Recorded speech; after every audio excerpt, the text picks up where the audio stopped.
Chapter 22. In a few minutes, everything was ready. It was very quiet now on the top of the peach. There was nobody in sight. Nobody except the earthworm. One half of the earthworm, looking like a great, thick, juicy pink sausage, lay innocently in the sun for all the seagulls to see. The other half of him was dangling down the tunnel. James was crouching close beside the earthworm in the tunnel entrance, just below the surface, waiting for the first seagull. He had a loop of silk string in his hands. The old green grasshopper and the ladybug were fluttering down the tunnel, further down the tunnel, holding on the earthworm's tail, ready to pull him quickly out of danger as soon as James gave the word.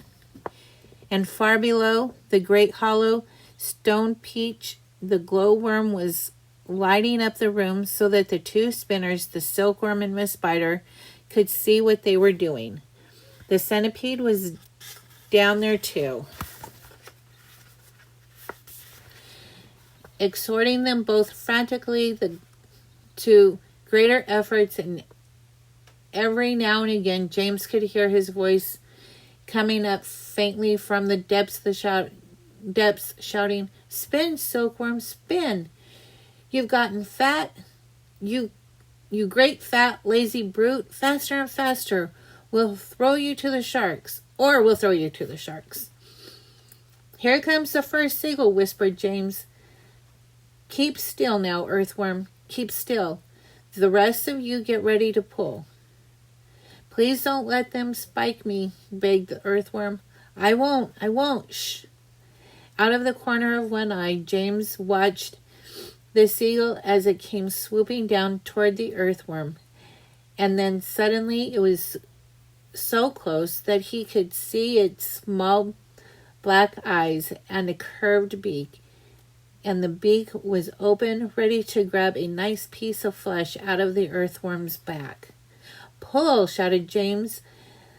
The old green grasshopper and the ladybug gave the earthworm's tail an enormous tug, and like magic, the earthworm disappeared into the tunnel. At the same time, up went James' hand, and the seagull flew right into the loop of silk that he was holding. The loop, which had been cleverly made, tightened just right around the right amount, but not too much, around the neck, and the seagull was captured. "Hooray!" shouted the old green grasshopper, peering out of the tunnel. "Well done, James." Up flew the seagull, with James paying out the silk string as it went. He gave about 50 yards and then tied the string to the stem of the peach. "Next one," he shouted, jumping back into the tunnel. "Up you get, earthworm. Bring up some more silk, centipede." "Oh, I don't like this at all," wailed the earthworm. It went swishing past. "Sheesh," whispered James. "Keep still. Here comes another one." So they did it again and again and again and again. The seagulls kept coming, and James caught them one after another and tethered them to the peach stem. 100 seagulls, he shouted, wiping the sweat from his face. "Keep going," they cried. "Keep going, James." 200 seagulls, 300 seagulls, 400 seagulls.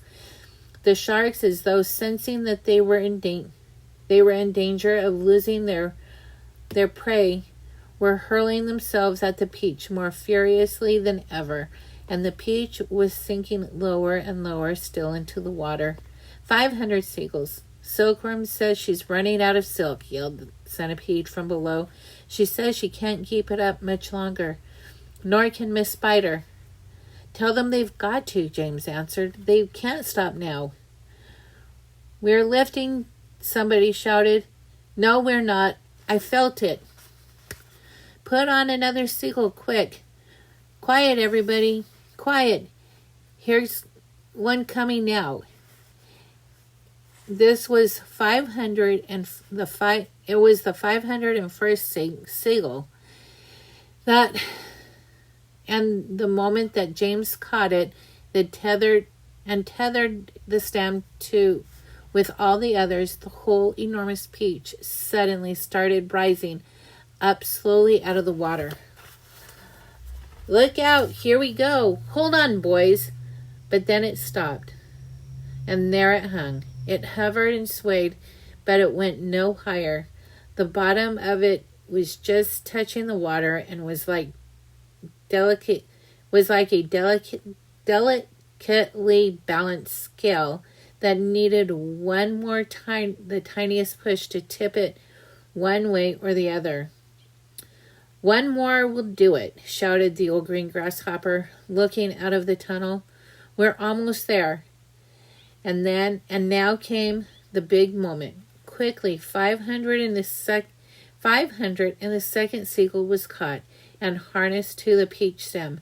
And then slowly, majestically, like some fabulous golden balloon, with all the seagulls straining at the strings above, the giant peach rose up, dripping out of the water, and began climbing toward the heavens.